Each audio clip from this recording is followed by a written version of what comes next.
Breakfast meeting ನಡೀತಾ ಇದೆ sir, ಸಿಎಂದು ಡಿಸಿಎಂದು. ಹಾಂ ಏನ್ ಹೇಳ್ತೀರಾ ಸರ್ ನೀವು? ಇಲ್ಲ, ಅವರು ಬ್ರೇಕ್ಫಾಸ್ಟ್ ಅವರಿಬ್ರು ತಗೊಳ್ಳೋದು. ನಮ್ಮನ್ನೇನೇನು ಹೇಳ್ತೀರಾ ಅಂದರೆ ನಮಗೆ ಬ್ರೇಕ್ಫಾಸ್ಟು ಇಲ್ಲ, ಏನೂ ಇಲ್ಲ. ಅವರು ನಮ್ಮನ್ನೇನು ಕರೆದಿಲ್ಲ. ಹೈಕಮಾಂಡ್ ಸೂಚನೆ ಮೇರೆಗೆ ಮಾಡ್ತಾ ಇರುವಂತದ್ದು. ಹೈಕಮಾಂಡ್ ಸೂಚನೆಗೆ ಮಾಡ್ತಾ ಪರಸ್ಪರ ಈಗೇನು ಬ್ರೇಕ್ಫಾಸ್ಟ್ ಮಾಡೋದ್ರಲ್ಲಿ ಏನು ಮಹತ್ವ ಇದೆ?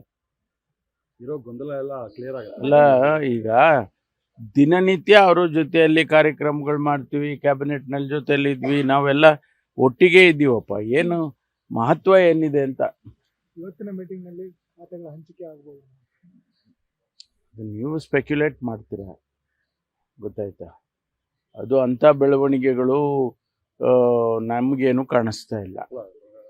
ಅದೇನಾರು ಇದ್ರೆ ಗೊಂದಲ ಬಗೆಹರಿಸ್ಕೊಂಡು ಬನ್ನಿ ಅನ್ನುವಂತಹ ಸೂಚನೆಯನ್ನ ಹೈಕಮಾಂಡ್ ಇರ್ಬೋದು. ನೀಡಿದೆ ಅಂತ. ಯಾಕೆಂದ್ರೆ ಈ ಗೊಂದಲ ಇರಬಾರ್ದು ಅಂತ ಎಲ್ಲರಿಗೂ ಇಚ್ಛೆ ಇದೆ. ಹಾ. ಹೈಕಮಾಂಡ್ಗೂ ಕೂಡ ಇದನ್ನ ಬಗೆಹರಿಸ್ಬೇಕು, ಈ ರೀತಿ ಯಾವುದು ಕೂಡ ಗೊಂದಲ ಆಗಬಾರ್ದು ಅಂತ ಹೇಳಿ ಅವ್ರಿಗೂ ಇರ್ತಕ್ಕಂಥದ್ದು. ಹಾಗಾಗಿ ಹೇಳಿರ್ತಾರೆ. ಈಗ ಇಬ್ಬರು ನಾಯಕರುಗಳು ಭೇಟಿ ಮಾಡಿ ಏನಾದರೂ ಮಧ್ಯದಲ್ಲಿ ಏನಾದರೂ ವ್ಯತ್ಯಾಸಗಳು ಇದ್ದರೆ, ನಮ್ಗೆ ಗೊತ್ತಿಲ್ಲ ಇದೆಯೋ ಇಲ್ವೋ ಗೊತ್ತಿಲ್ಲ, ಬಟ್ ಇದ್ರೆ ಅದನ್ನ ಬಗೆಹರಿಸ್ಕೊಳ್ತಾರೆ. ಸರ್, ಈ ಒಂದು ಬ್ರೇಕ್ಫಾಸ್ಟ್ ಮೀಟಿಂಗ್ ನಂತರ ನೀವೇನಾದ್ರೂ ಸಭೆ ಸೇರೋ ಸಾಧ್ಯತೆಗಳಿದೆಯಾ ಅಂತ?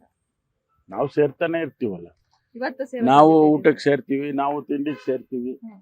ಅದೇನು ದೊಡ್ಡ ವಿಚಾರ ಅಂತ ಹೇಳಿ ನನಗೇನು ಅನ್ಸೋದಿಲ್ಲ. ಅವಾಗ ಸೇರ್ತಾ ಇರ್ತೀವಿ. ಸರ್, ಈಗ ಕಳೆದ ಒಂದು ವಾರದಿಂದ ಬೆಳವಣಿಗೆಗಳನ್ನು ನೋಡಿದ್ರೆ ಇವತ್ತು ಬ್ರೇಕ್ಫಾಸ್ಟ್ ಮೀಟಿಂಗ್ ಬಹಳ ಮಹತ್ವವನ್ನು ಪಡೆದುಕೊಂಡಿದೆ ಅನ್ನೋದು. ಯಾಕಂತಂದ್ರೆ ಇಷ್ಟು ದಿನ ಗೊಂದಲಗಳಿಗೆ ಇವತ್ತು ತೆರೆ ಬೀಳುತ್ತೆ ಬ್ರೇಕ್ಫಾಸ್ಟ್ ಮೀಟಿಂಗ್. ಬಹಳ ಒಳ್ಳೇದು, ಒಳ್ಳೆ ಬೆಳವಣಿಗೆ.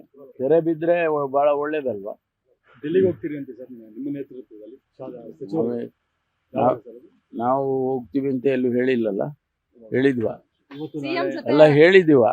ಸಾಧ್ಯತೆಗಳು ನಾವ್ ಯಾರಾದ್ರೂ ಹೇಳಿದೀವಾ? ಹೋಗ್ತಿದ್ದೀರ ನಿಮ್ಮ ನೇತೃತ್ವ? ಅಲ್ಲಪ್ಪ, ನೀವೇ ಹೇಳ್ತೀರಾ ನೀವು ಹೋಗ್ತಿದ್ದೀರಾ ಅಂತ. ನಾವೆಲ್ಲೂ ಹೇಳಿಲ್ಲ.